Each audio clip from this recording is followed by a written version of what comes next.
Hey everyone, today we're going to take a look at what Synology NAS you should buy in 2021. So we're going to be taking a look at the consumer model Synology NAS devices, and I'm going to stay away from the rack mounted devices, mostly because I think that if you have a rack in your house, there's a pretty good chance that you know which device that you want to purchase. So before we get started, I just want to say that I have a link in the description with pretty much all the specs for these devices, and I will also leave a link in the description for all of the devices that we're going to be going over today. So there are a few questions you first have to ask yourself to determine what NAS model is best for you. So the first is, do you want to use BTRFS? And I'm going to answer that question for you, and the answer is yes. And basically the reason is because BTRFS is self-healing. So basically in the background, your data can get silently corrupted. So what that means is that it's sitting on your hard drive, your data is sitting on your hard drive, and a portion of it can get corrupted over time. And basically when you go and try and open that file, either you'll have trouble opening it, or if it's a media file, you might have certain artifacts that aren't supposed to be there. And basically the BTRFS file system will heal this. So with redundancy and a scheduled data scrubbing schedule, your NAS will be able to detect some of the corrupted files and it will automatically fix them without you doing anything. You can also use snapshots with the BTRFS file system. So basically, you can freeze your files at a point in time and you can recover that if you ever need to. So if for whatever reason all of your data in a specific folder gets deleted or corrupted or something like that, you can go back to a prior snapshot that has its own retention schedule and you can restore that data. So it's not necessarily a backup, meaning that you should always have a backup, it should be off-site, etc., but it gives you a lot of flexibility and a lot of protection. So for this reason, we are only going to be looking at NAS models that support the BTRFS file system. If for whatever reason you feel like you need a NAS to just store some data, you don't care about the protection, you don't care about redundancy, you can buy one of Synology's cheaper NAS devices. You're going to have most of the functionality of a more expensive, higher quality NAS, but you're certainly going to be missing some features. So for that reason, we're going to be focusing on the NAS models, the consumer NAS models that support the BTRFS file system. So the second question that you have to ask yourself is, how much storage do you need? So generally what you want to do is you want to take a look at all of your devices, because chances are you're going to want to back up your devices to your NAS. Then you want to take a look at all of your media files and basically think of everything that you might have to store on that NAS and come up with a total in terabytes. Now take that total and double it. I know that sounds extreme, but it's the truth. So the storage that you think you need and what you'll actually need in the future are two different things. Especially if you're going to be scheduling snapshots, you basically have no idea how much data you actually need because you aren't sure how much data your snapshots will take up and how much you're going to be growing your data in the future. So what I found for myself is that I thought that I needed somewhere around 12 terabytes of storage.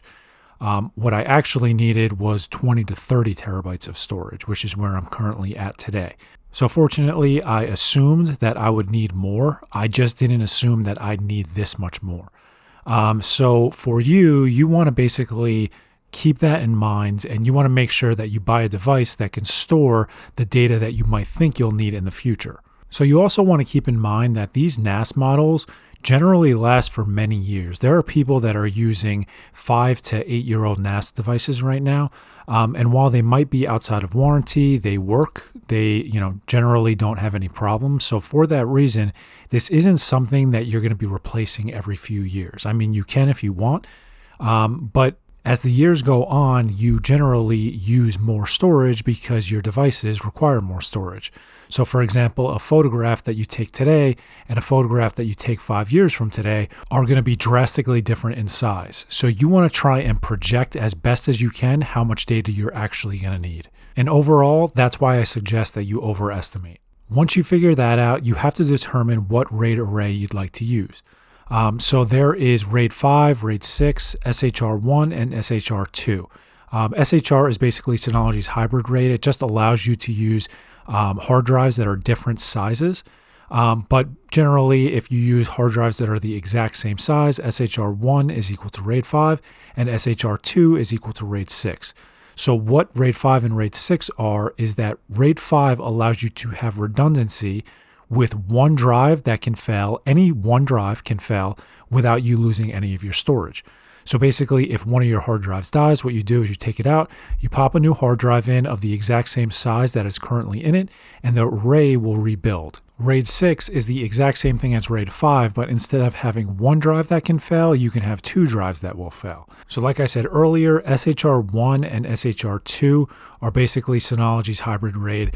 That just allows you to create a RAID array, using a 6 terabyte hard drive, a second 6 terabyte hard drive, and then two 2 terabyte hard drives. That's a really basic example, but think of RAID as using the exact same sized hard drives, and think of Synology's hybrid RAID as using hard drives of differing sizes. So the best thing that you can do for this is use Synology's RAID calculator. So on their website, they basically have a utility that allows you to add multiple hard drives. You can use either the same size or you can use different sizes, and it allows you to compare and contrast at the bottom different RAID types, which will tell you how much storage you'll be able to use based on the hard drives you have in the device. So at this point, you should have a rough estimate on how much size you think you'll need in the future. You should have picked the RAID type that you'd like to use. And now we're going to take a look at the NAS devices. So moving forward, I'm only going to discuss the differences between devices. I'm not going to highlight the same things because generally these devices are very similar. So we're just going to focus on the differences. So the first thing we're going to take a look at is the 2 bay NAS devices. So that is the DS220 Plus and the DS720 Plus. So both of these are very similar. The main difference is that they use different processors.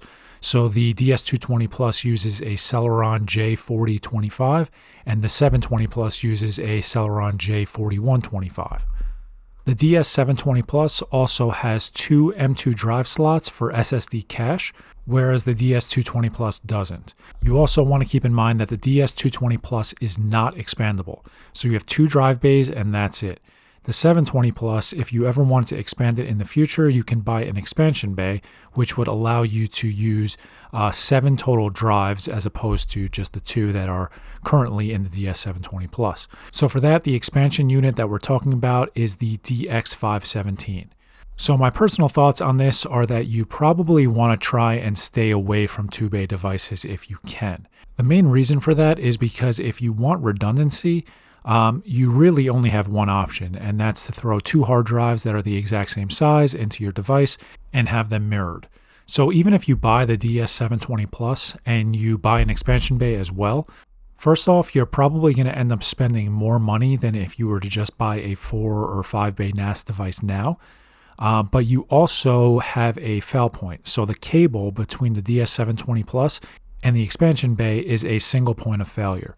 So you would have to create 2 different volumes. So you'd have your first volume, which is the 2 drives on your current NAS device, the 720 Plus, and then you'd have a second volume, which is your expansion unit. So keep in mind that if you want redundancy, you would have 2 different drives that are being used for redundancy on 2 different devices. So not only will it be more expensive financially in the long run, but you're also going to kind of have to use it a little differently. You're going to have 2 volumes. Not that there's anything wrong with that, but you're going to have 2 volumes that you'll have to manage as opposed to 1. So those are basically the 2 bay NAS devices. So what you're going to find is that there is, for the most part, a better option with each of these models that we're going to go through. So for every device that has multiple options, you're basically going to have the more expensive option being significantly better in certain areas.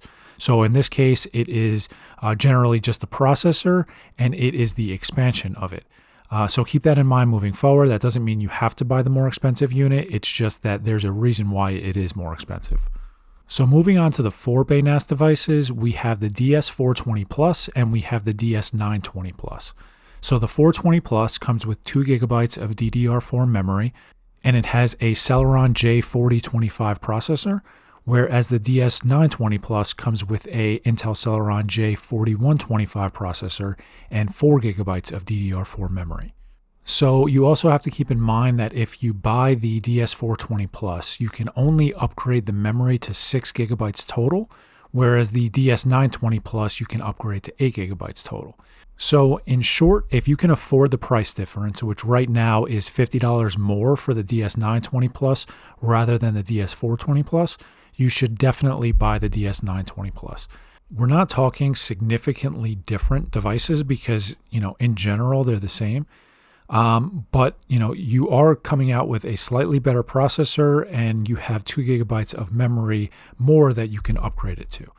Other than that, they're actually very similar. I personally feel that price difference is warranted, meaning that you should, throw the extra $50 at it if you can. But the DS420 Plus is a fine device as well. So moving on, we're going to take a look at the 5-bay NAS device, which is the DS1520 Plus. So this has a Celeron J4125 processor. It has 8 gigabytes of DDR4 memory installed, but you cannot add more to it. So this device you can expand. So this is basically a clone of the DS920 Plus, except it comes standard with 8 gigabytes of memory as opposed to 4, and you have a 5th drive bay if you'd like. So unfortunately, or fortunately, depending on how you look at it, there is no competition for the DS1520 Plus. If you want a NAS device with 5 bays, this is the one that you should get. So we're now going to take a look at the DS1621 Plus. This is a 6-bay device. A little later in the video, we're going to take a look at the DS1621 XS Plus, but for now, we're just going to look at the DS1621 Plus. So this is the first model so far that is actually different. And by different, I mean it has a more powerful processor, it can be upgraded slightly more, and it's generally a more premium device. So when I say a more premium device, I mean something as simple as the power supply is built inside of the unit. So what you'll find with all of the devices that we've already talked about is that they come with a power brick, and basically that power brick is the power supply. Generally, those power supplies have a higher failure rate. So the DS1621 Plus having the power supply built in is actually a, quote unquote, more premium feature that all of the devices that we've discussed so far does not have. Outside of that, it has an AMD Ryzen V1500B processor that is more powerful than the J4025 or J4125 that all of the devices we've discussed already has. And it also comes with 4 gigabytes of DDR4 ECC memory. So everything we've discussed comes with non-ECC memory. The 1621 Plus comes with ECC memory. You can also expand that memory up to 32 gigabytes. So everything we've discussed up to this point only can be expanded up to 8 gigabytes, or it comes standard with 8 gigabytes like the DS1520 Plus, but this can be upgraded to 32 gigabytes of ECC memory with 2 16 gigabyte sticks. So overall, this is, quote unquote, the more premium device that you can purchase. So if you need 6 drive bays, or if you want something that's slightly more powerful than the DS1520 Plus and you don't mind spending the extra money, this is a great device. To me, the fact that it has ECC memory is arguably more important than the more powerful processor. But since you're getting both, it's a great option. So we're now going to take a look at the DS1821 Plus. And this is going to be quick because it's basically the exact same thing as the DS1621 Plus that we just discussed, except for it has 8 drive bays. So if you're interested in something with 8 drive bays, this is the one that you should look at. So we are finally going to take a look at the DS1621 XS Plus. And I left this for last because for 99% of people, you probably don't want to buy this. I'm just going to be totally honest with you. So this comes with a Xeon D1527 processor. It comes with 8 gigabytes of DDR4 ECC memory. You can also upgrade that to 32 gigabytes by using 2 16 gigabyte sticks if you'd like. And the biggest selling point to me for this device is that it comes with a 10 gigabit Ethernet port.